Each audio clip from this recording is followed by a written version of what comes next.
இந்து அறக்கட்டளை வாரியம் மற்றும் ஸ்ரீ ஸ்ரீ நிவாச பெருமாள் கோயில் இணைந்து வழங்கும் உலகளந்த பெருமாளின் உன்னதங்கள் தினமும் ஒரு திருவாய்மொழி புரட்டாசி 1 முதல் 31 வரை வழங்குபவர் முனைவர் இரா அன்பழகன்.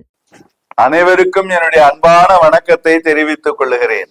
தினம் ஒரு திருவாய்மொழி என்கிற தலைப்பில் ஒவ்வொரு நாளும் ஒவ்வொரு திருவாய்மொழி பாசுரத்தை அறிந்து கொண்டு வருகிறோம். எம்பெருமான் ஸ்ரீமன் நாராயணனுடைய திருநாமங்கள்ல கேசவன் என்பது ஒன்று. இந்த திருநாமத்தின் மகத்துவத்தை ஒரு பாசுரத்திலே நம்மாழ்வார் பெருமான் சொல்லுகிறார். கெடுமிடராய எல்லாம் கேசவா என்ன நாளும் கொடுவினை செய்யும் கூற்றின் தமர்களும் குறுக இல்லார் விடமுடை அரவின் பள்ளி விரும்பினான் சுரும்பு அலற்றும் தடமுடை வயல் அனந்த புறநகர் புகுதும் என்றே என்பது அந்த பாசுரம்.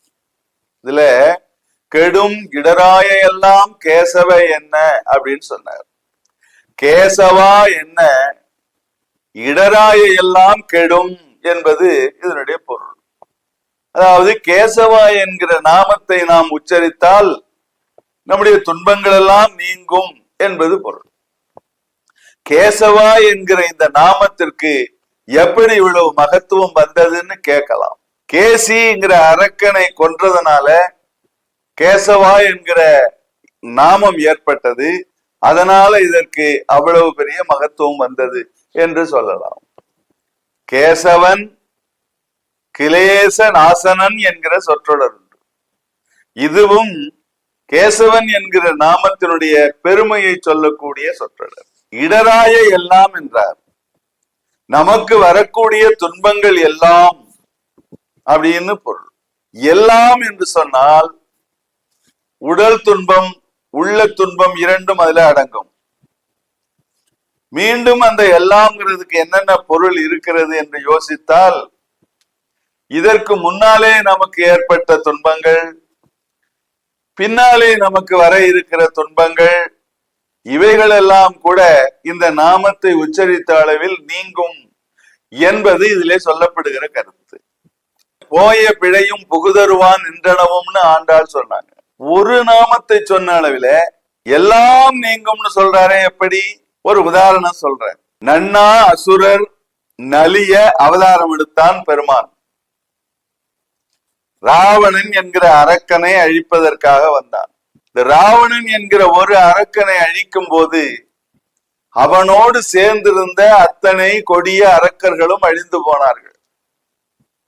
அது போல நம்முடைய துன்பம் ஒன்றை அழிக்கும் போது அதனோடு தொடர்புடைய எல்லா துன்பங்களும் நீங்கும் என்பது பொருள். இப்ப உடல்ல இருக்கிற ஒரு நோயை நாம் நீக்கிவிட்டால் அதனோடு துணையாக இருக்கிற துணை நோய்களும் நீங்கிவிடும். அது மாதிரின்னு அர்த்தம். கொடுவினை செய்யும் கூற்றின் தமர்களும் குறுக இல்லார். கொடிய வினைகள் என்று சொன்னால் இதுல யமன் செய்கிற கொடிய வினை உயிரை பறிக்கிறது.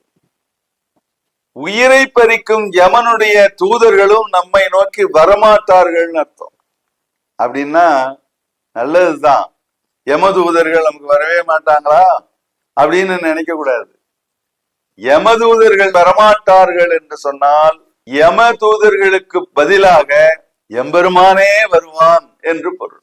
ஒரு உதாரணம் சொல்றேன். மகன் வீட்டுல இருந்துகிட்டு இருக்கிற அப்பாவோ அம்மாவோ கொஞ்ச நாள் மகள் வீட்டுல போய் இருந்துட்டு வர்றேன்னு போறாங்க.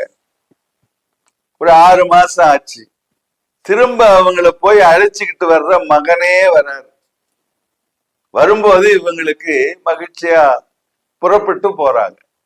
அதே போல எம்பெருமான் ஸ்ரீமன் நாராயணனே வந்து அழைத்து செல்வான் என்பதற்காகத்தான் கொடுவினை செய்யும் யமதூதர்கள் வரமாட்டார்கள் என்று இங்கே எம்பெருமான் சொன்னார்.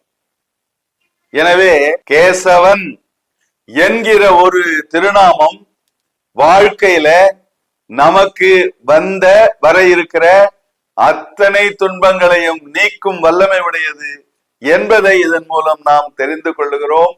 வணக்கம்.